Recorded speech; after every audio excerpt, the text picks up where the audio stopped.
خواتین یمو تش پڑھن آہستہ سے، مردوں نے پڑھنا ہے بآواز پھر اس کے بعد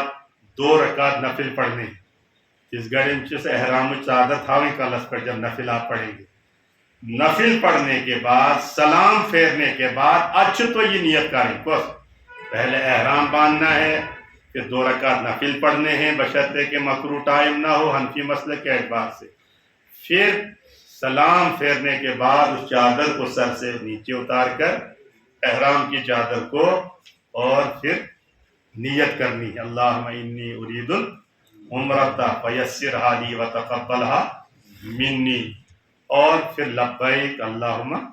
اس کو پڑھنا ہے کم سے کم 3 مرتبہ۔ اس تلبیہ کو اٹھتے بیٹھتے چلتے پھرتے سونے کے بعد جو ہی جاگ گیا تھا ایک دم سے پڑھ لبیک اللہم لبیک لبیک، جب بھی جاگا، جب بھی تھوڑا ادھر ادھر مشغول ہوا جو فوراً توجہ گئی تو اس کو پڑھنا ہے، خاص طور سے حج کے دوران تو 2-3 دن پڑھنا پڑتا ہے۔ عمرہ توتا پڑھوں جہاں کعبۃ اللہ پر نظر پڑ جائے، جب وہاں نظر پڑ گئی تو پھر تلبیہ بند ہو جاتا ہے، اچھن پڑھنا۔ دوسرا فرض ہے طواف کرنا، 7 چکر کعبۃ اللہ کے لگانا۔ احرام باندھا، نفل پڑھے، نیت کی، تلبیہ پڑھا، وہیں کے گئے تم چند چیزیں حرام ہو گئی۔ خوشبو کا استعمال کرنا، خاص طور سے خوشبو جو ہے وہ حجر اسود میں بہت زیادہ لگی ہوئی ہے، حجر اسود جس کا بوسہ دیا جاتا ہے، ہر ایک کو یہ تمنا ہوتی ہے کاش میں میرا بوسہ وہاں پر ہو جائے۔ حضور اکرم صلی اللہ علیہ وسلم کے ارشاد ہے کہ کل قیامت کے دن حجر اسود کو زبان دی جائے گی، اس کی باقاعدہ آنکھیں ہوں گی اور وہ گواہی دے گا کہ اس شخص نے مجھے بوسہ دیا۔ یہ لکڑ کا اچھا نا بہت بڑی بات ہے، وہاں وہ گواہی دے گا کل قیامت کے دن، جو حاجی حج کرنے گیا ہے یا جو عمرہ کرنے والا عمرہ کرنے گیا ہے، تو یہ اللہ نے اوپر سے بھیجا ہے ہمارے لیے۔ ہاں ضمانتی جو سوچ بھائی یہ ضمانت اس گڑے یہ ہماری وہ ہو جائے گی۔ یہ چھ گھٹ کی دھماکہ گھن سفید یہ فوج صبح صبح کی بات تھی، تو میں فوج ایک دم تل ملا سب چوکنا تھے، اب اوپر نیچے جو جاتا تھا تم سے پوچھتا گھن نا بائی دی کچھ کام تھا مجھے بس اسٹینڈ میں۔ ہاں جی آپ جناب میں یہی کہوں کوئی ثبوت ایکچولی کہا نظریے میں تو وہ ہمارے غیر مسلم تھے وہ سپور والے ڈیلر روڈ پہ تھے، سوچا میں پوچھ میں جناب ان سے پوچھی ہاں یہ مولانا صاحب ہمارے ہاں چلو چلو۔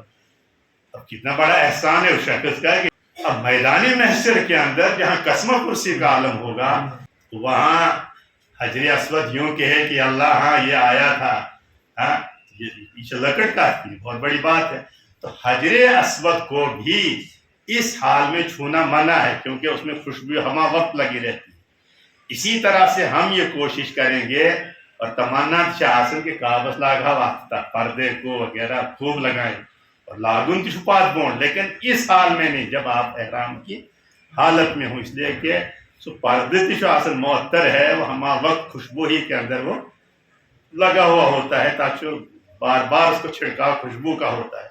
تو اس لیے حالت احرام میں اگر ہم نے حجر اسود کو چھوا بوسہ لیا